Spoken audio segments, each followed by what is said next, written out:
দীর্ঘ ৮ বছর পর বাংলার ফুটবলে সাপমুক্তি ঘটেছে।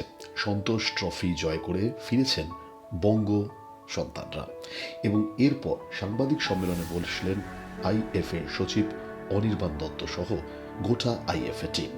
এবারের সাংবাদিক সম্মেলনে বাংলার সন্তোষ ট্রফি জয়ের প্রসঙ্গ তো উঠে এলোই, এর পাশাপাশি উঠে এলো সিএফএল এর বাকি ম্যাচগুলি কবে, কোথায়, কিভাবে করা হবে।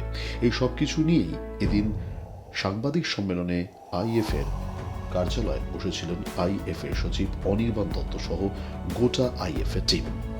কি বললেন সাংবাদিক সম্মেলন থেকে, আসুন সেই বিশেষ ঝলক আপনাদের সামনে তুলে ধরি। এদিন সাংবাদিক সম্মেলনে নদিয়া জেলার সভাধিপতিকে পাশে নিয়ে কি বললেন আইএফএ সচিব নদিয়া জেলার ফুটবল প্রসঙ্গে, তার ভবিষ্যৎ পরিকল্পনা শুনুন। আমাদের দীর্ঘদিন ধরে আমার পাশেই রয়েছে জেলা সভাধিপতি তারান্নুম সুলতানা মীর। উনি নদিয়া জেলার সভাধিপতি জেলা পরিষদের। আমার দীর্ঘদিন ধরে ওনার সাথে কথা চলছিল, বেশ কয়েক মাস ধরে লাস্ট, যে যদি ফুটবল নিয়ে কিছু করা যায়। ওনারা 3টে জায়গায় ইয়ারমার্ক করেছে।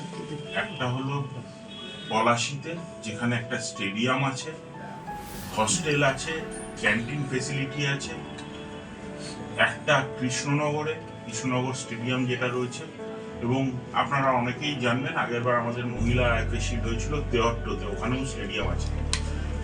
এটা একটা নতুন পাইলট প্রজেক্ট আইএফএ নিতে চলেছে, ফুটবল সেন্টার অফ এক্সিলেন্স জেলা বেস। এখানে নদিয়ায় এই 3টে সেন্টার আমরা চালাবো আইএফএ আর জেলা পরিষদ একসাথে, যেখানে বাচ্চাদেরকে ফুটবলের প্রশিক্ষণ দেওয়া হবে। ট্রায়াল করে বাচ্চাদের নিয়ে তাদের প্রশিক্ষণ দেওয়া হবে, এবং তাদের মধ্যে থেকে যারা ট্যালেন্টেড বাচ্চা তাদেরকে আমরা সেকেন্ড ফেজে রেসিডেন্সিয়াল ভাবে রেখে তাদের ট্রেনিং করবো। আমার মনে হয় এইভাবে যদি করা যায়, তাহলে নদিয়ার যে বাচ্চারা আছে, আমরা কল্যাণী অব্দি যে চলাচল পৌঁছাতে পারি, কিন্তু তার বাইরে গিয়ে পৌঁছানোটা সম্ভব হয়ে ওঠে। ওনার সাথে আমার বেশ কয়েকবার মিটিং হয় এবং আলোচনা হয় যে যদি এইভাবে আমরা এটাকে ছড়িয়ে দিতে পারি, তাহলে নদিয়ার বহু বাচ্চা উপকৃত হবে, যারা খেলতে ভালোবাসে, ভালো খেলে।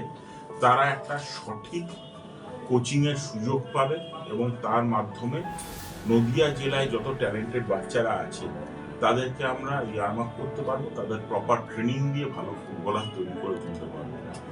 এই পুরো প্রজেক্টটার টেকনিক্যাল এক্সপার্টিস আইএফএ দিচ্ছে, ইনফ্রাস্ট্রাকচার এবং যা খরচা সেটা বিয়ার করছে নদিয়া জেলা পরিষদ ওনার নেতৃত্বে। আমার মনে হয় এটা আগে কখনো হয়েছে বলে আমার ধারণা নেই, যেখানে জেলা পরিষদ এগিয়ে এসেছে সেই অঞ্চলের বাচ্চাদের সার্বিক উন্নয়নের জন্য ফুটবলকে ব্যবহার করে।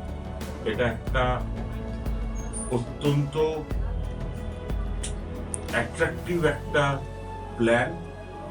আমার মনে হয় এটা যদি সফল হয়, তাহলে হয়তো আগামী দিনে এই মডেলটা আমরা বিভিন্ন জেলায় দেখতে পারবো, এবং সব জেলা থেকে বাচ্চারা উঠে আসবে। কিভাবে আগামী দিনে বাংলার ফুটবল এগোবে, ক্লাব স্তরের ফুটবল থেকে শুরু করে সিএফএল এর ম্যাচ, সবকিছুই উঠে এলো এদিন আইএফএর সাংবাদিক সম্মেলনে।